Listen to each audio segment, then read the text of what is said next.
Hey everybody, welcome to another episode of the Global Health Impact Network. I'm your host, Martin Eels. Today we have a very special episode on the clinician wellness problem, and we're going to be talking about a specific solution. So I would like to introduce our guest speaker for today, Pennie Sempell. Pennie, it's a pleasure to have you here. Thank you very much. And thank you to Gary Goldman and the folks at Global Health Team for inviting me here today. I'm Pennie Sempell. I'm the CEO and co-founder with Dr. James Monroe, a clinical psychologist of StressPal, and we'll be introducing you to the challenges that we undertook and the solution that we have to offer. And now everyone here, let's just start with a question. Everyone here can name any number of healthy foods, activities, exercises, sleep hygiene, and so forth that we think of in terms of self-care, right? We all have a number of things that pop to mind that we can use. But how many people here can honestly cite several evidence-based cognitive strategies that they can use in the heat of the moment, in the middle of a conflict, in the middle of the stressor, to defuse their stress-triggered thoughts, feelings, behaviors, and physical responses? And that's really where the science is. There's a great science on this, but the tools are not there in this training until now. We hope to make a valuable contribution with what we're offering. So I'm going to give you just a few words about my background. I was a UC Berkeley student in psychology and interning at a multidisciplinary clinic back in the pioneering days of mind-body medicine. That may date me, but there we were. It's a biofeedback clinic, and I remember the first shocking experience I had when I was in training, and they put a galvanic skin response, a GSR, on my fingertip. And asked me to think about something that upset me, and the other day. And I thought something popped into my mind. It was a car that had swerved in front of me. To my shock, about 2.5 seconds later, bing went the meter on the GSR. Galvanic skin response changed at my fingertips after a thought that I had about something that upset me yesterday. And I went through training with, and then I became the practitioner who worked with the patients before they saw the psychologist, the psychiatrist, and the MD on the guided imagery training, which is a meditation type of practice that I did the training while patients and clients were on the biofeedback devices. And you could readily see the physiological changes that happen as thoughts change. And this was awakening for me. I ended up going into law school with the idea that I'd practice health law and art law. I love both areas. And I found myself really drawn to conflict resolution and mediation and looking at situations where you have people in extraordinarily complex and conflictual relationships, generally in business, but it may also be personal matters. And there's all these issues, competing needs, and you have people under extraordinary stressors. Now, we all know that lawyers are among the most high-stressed individuals. Also, physicians don't have a corner on that market. We also work with individuals who are highly stressed. And when you work in conflict resolution, you're really working to help people find that capacity in that way to see things, to reflect on their cognitive processes, and to see things in a new way and find common ground. Well, this fascinated me, and I did further study into the whole issues around communication, collaboration, and how people, in fact, diffuse their stress responses and find new and more workable ways forward. This actually led to my being invited to come into a medical center in San Francisco, Cal Pacific Medical Center, where I worked in the ICU under a grant to train patients who were heart transplant patients waiting for their transplant, highly stressed individuals hooked up to all kinds of monitors. And we saw there again, too, the capacity of individuals with cognitive changes to impact their physiology in a positive direction. This in turn led to physicians inviting me to join their practice, where I then ended up staying for the next 15 plus years, working to develop integrative protocol for how we, in fact, educate clients, patients, and practitioners themselves in these robust forefront strategies that impact health and well-being. So that out of that, I, really came my witnessing the capacity that people have, even in the most difficult times in their lives and under extraordinary stressors, to be able, with the correct guidance and good guidance, to be able to make meaningful changes in their health, their quality of life and experience of their life, and their relationships at work and at home. And I joined up with longtime colleague Jim Monroe, clinical psychologist himself, and a subject matter expert in behavioral medicine, and specifically in acceptance and commitment therapy, cognitive behavioral therapy, and some of these advanced mindfulness-based therapeutic approaches to building psychological resilience. So with that, I'm going to switch over to I've got some visuals to show you, and we're going to be demonstrating and jumping into the program itself. So here we are, and we are going to continue here with the brief presentation, and then I'm going to give you an experiential into the program itself. So we founded StressPal and expanded our team. We found that it's going to take a bridging disciplines to solve the problem of how we provide digital health solutions to educate and that work within healthcare organizations to educate and delight.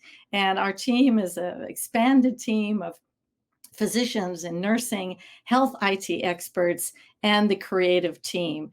And with this team, we built a bundle of services on a very robust learning platform that brings forth these leading intervention strategies, which you'll be seeing in compelling storytelling, case studies, highly interactive and customizable by the organization.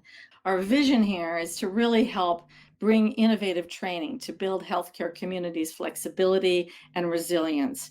And we're energizing a culture of resilience. We know that there is a widespread attempts to support wellness in clinical settings, and that can be a very challenging and long-term process.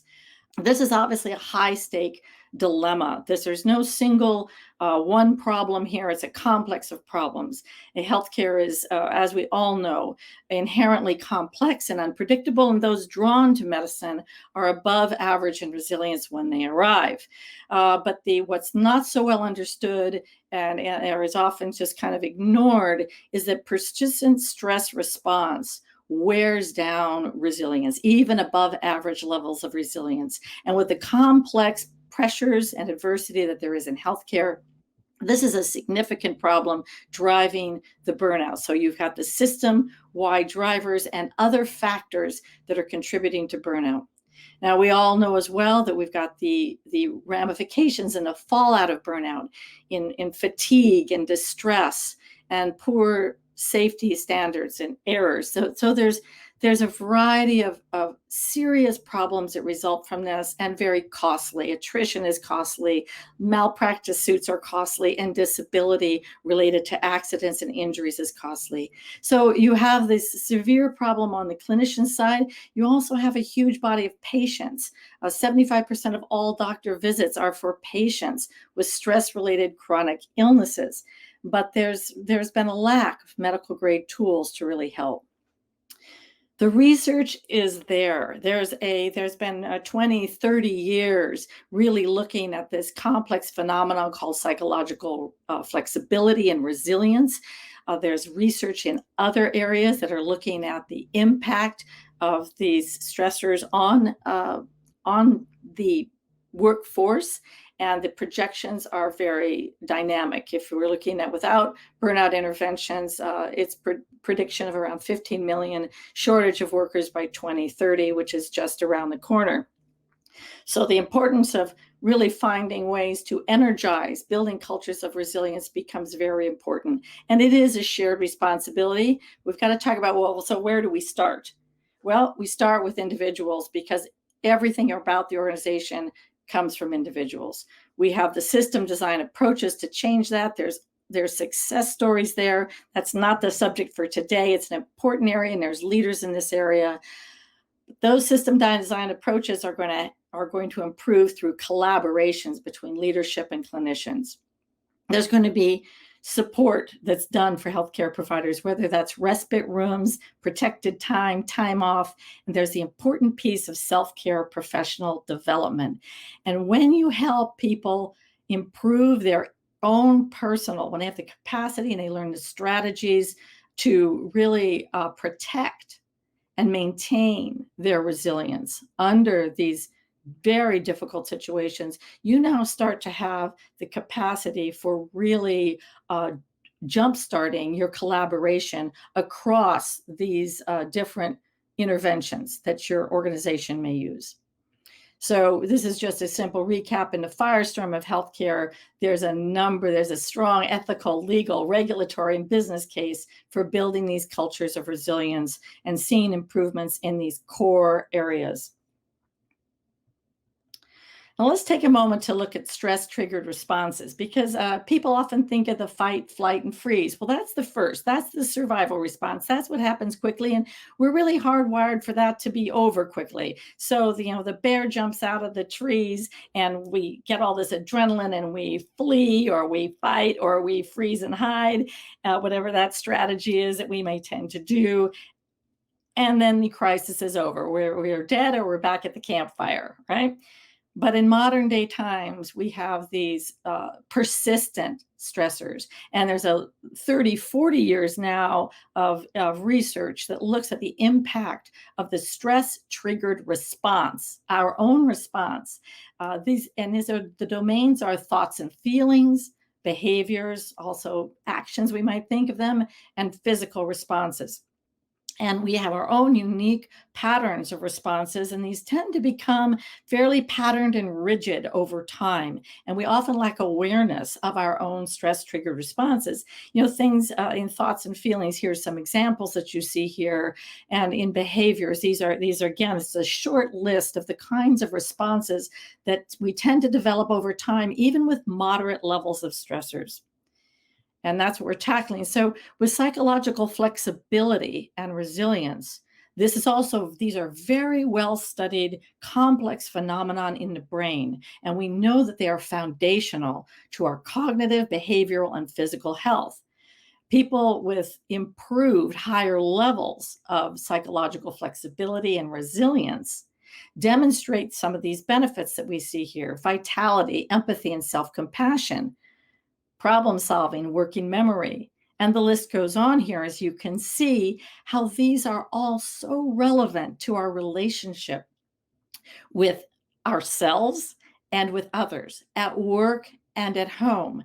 And you can see how, if we are able to provide clinicians and non-clinicians, management and staff, the whole spectrum, with advanced skills in the leading cognitive, behavioral, and physical strategies to protect and maintain resilience, how we now start able to really boost the capacity to provide quality of care and to collaborate to get at these drivers of burnout. So getting back to this concept of self-care, resilient self-care, I think this is really, a new concept. I think it's not generally well known that there actually is brief training that can be done in leading cognitive strategies that we can call up in the heat of the moment, right then and there. So we're looking skill building, maintaining and building psychological flexibility and resilience that's practical and immediate, really cultivating the brain's capacity to de-escalate the stress response in the heat of the moment. So this is different than stress relief, isn't it? This is different than stress recovery or stress reduction. Resilience is talking about the capacity in the brain to adapt, learn, and recover from stressors, to really defuse, de-escalate the stress response.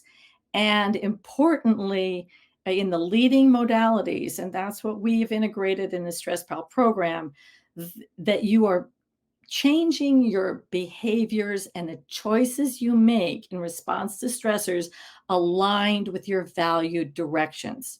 So value directions becomes a very important piece of this equation. Key features in any program that's going to be in an organization have to have these anchors here. It's got to strictly follow the evidence. It needs to be customizable because every organization is different, and you're going to have leaders and teams, and you're going to have wellness initiatives. So you need to provide a platform that provides the ability to customize for teams and for peer-to-peer support and your wellness leaders to be interacting. You have to, this must be confidential and anonymous. So the people, your learners, your participants in your program, it's confidential to them, confidential even as to the organization leadership, or sharing outside the organization, as is one of the severe problems in the vast majority of wellness apps that are out there. And lastly, engagement. People are overwhelmed and they're busy. So this must be delightful and relevant. And in our case, we've added earning CMEs and CNEs. So it's a continuing education program, so you get that benefit as well. This is just a quick recap. We have created this virtual well-being home, this active learning toolkit with a vetted continuing education program. It's also a repository for your wellness resources, a simple platform that the organization can easily just subscribe to, provide an access code, and customize for their teams, accessible to their learners on any device, and of course, anonymous and secure. So we really are looking here in terms of fostering that engagement. These are some of the other key points that we felt were really crucial in developing a program like this and the complexity that's involved. So you're really optimizing retention. All right, we're going to do a quick tour here of the program. Learners are going to log in with a first name only or nickname and any email address they wish for receiving notifications about the program or from their mentors or coaches, which would be anonymous to them.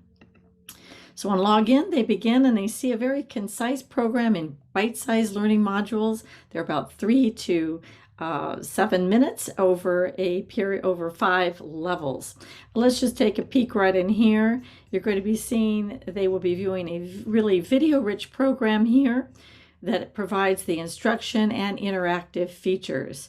There are writing assignments that go into a private journal that is not shared and can be updated, as well as additional documents, for example, science overview and getting started learning objectives. These are PDFs that are added to the program to complete the learning. So you have here in the program both the learning objectives, and we're going to go back to take a look just a little bit more at the levels here.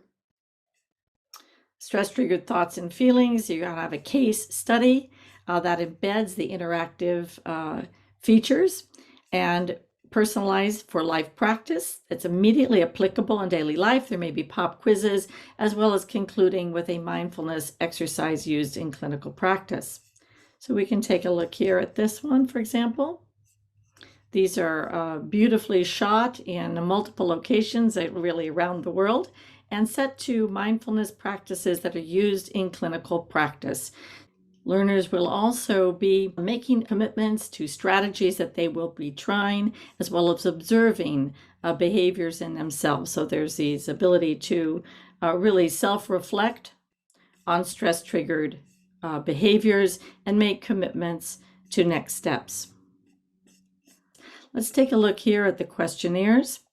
For example, value directions and focusing and reflecting on what one values is a core part of this training. There's questions that the learners interact with, and this is stored in their private journal. Every level has a case study, a personalized section. There may be quizzes and decompress exercises, as well as a mindfulness practice. Stress-triggered behaviors, we'll be looking at an excerpt here. Stress-triggered physical responses, digging deeper, and these into these skills that we're building here, and a different lens, which is recapping and providing learners with a resilience toolkit that they take with them, and they finish with their toolkit. Everyone gets a certificate of completion, even if they're not getting CME credits, but this is also where there's a direct link to CME University to secure your credits. There's rewards and points built into this program, and importantly, which is good, nice incentive, there's a community section here. I've shown here, City Medical Nursing. We've just created this. Your organization name goes here. So your organization, this is customized, branded to the organization. This is a place where your leader can put in. They can be the faculty, they can be the coach. The title is yours to be coach or mentor, and you can put in any tips for today and post it to your community. That goes by email to all of your participants. So the emails individually are not known to the organization, but the faculty or coach or mentor that you assign can communicate and post to your community. There's a resource section here that has the ongoing resources for 12 months. There's a lot of science articles here, mindfulness exercise videos, and this is always being updated with new material, again, at no charge. So that's a quick view of the program. We're now going to take a moment here and we're going to go back in the program, and we're just going to pick one of these sections for you to listen and learn and see what we talk about when we talk about engagement and personalizing.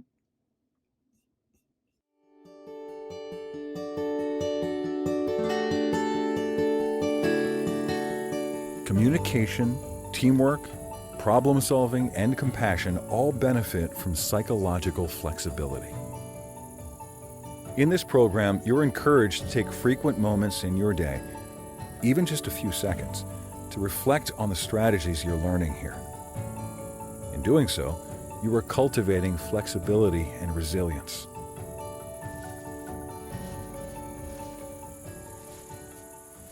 Awareness of my stress-triggered thoughts, feelings, and actions in the present moment. Awareness. Interesting. Assess what matters to me and whether my responses are helping me or wearing me down. Okay. How helpful are my actions to being resilient and living the life I value? How helpful? Let me think about that. Remember to assess without judging and without reacting. I can do that. Finally, flexibly acting on a more workable strategy in service of what is meaningful to you. This next cognitive strategy is called dropping the shovel. I'm not sleeping. I'm working too much.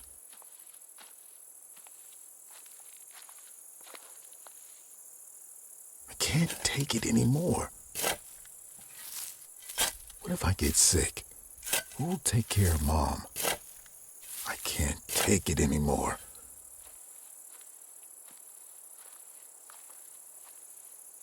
I don't trust my judgment. I feel out of the loop.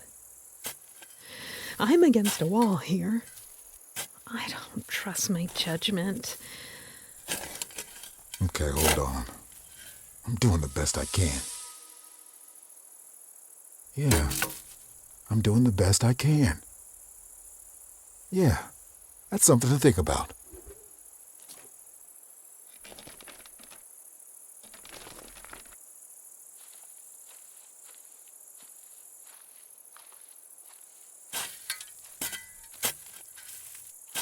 I feel powerless. I'm shut out of the conversation.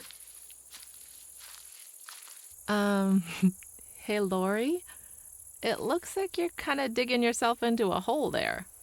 I'm so focused on fixing this, I think I shut other people out. You can put down that shovel if you want. Maybe if I try listening? Active listening. Yeah, that might be a more workable approach. Worth a try. I really don't like shoveling. Me either.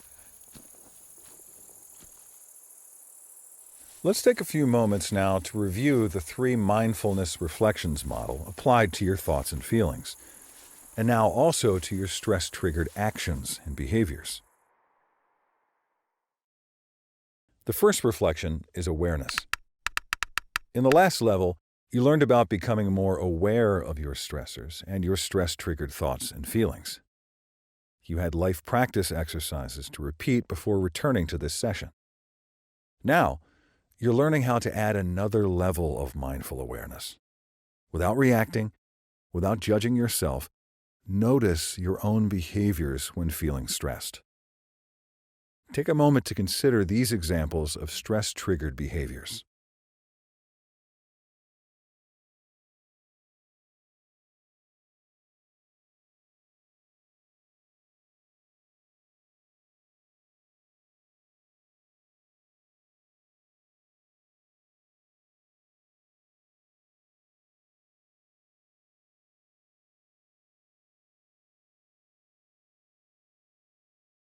Picture a recent stressful situation. In the text box below, write down at least one behavior that you noticed yourself doing. These notes are private to you to help you become more psychologically flexible and resilient. You can refer to them and edit them at any time. Pause the video if you need more time. Okay. Reflection 2. Assessment. Here, you self-assess whether what is important to you and what you value is being helped by your stress-triggered behaviors. You completed the Valued Directions checklist. You're encouraged to refer to that list before the next session and add to it any time. Right now, take a moment to reflect on what you value, your personal values.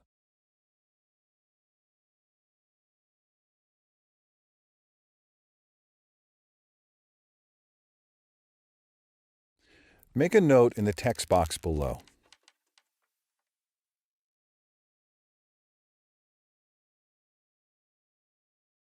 Ask yourself, do my stress-triggered actions sometimes increase my struggles and create inertia in living the life I value? Another question you might ask, are my thoughts, feelings, or behaviors digging me further into a hole?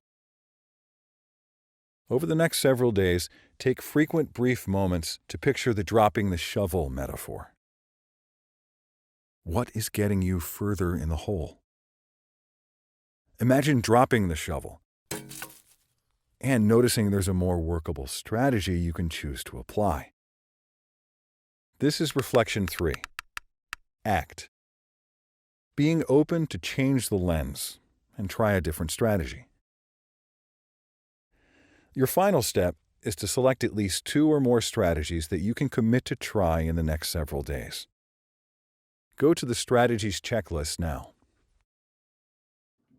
Okay, here we are back to our presentation. I hope you enjoyed that experience in meeting some of our cast of characters.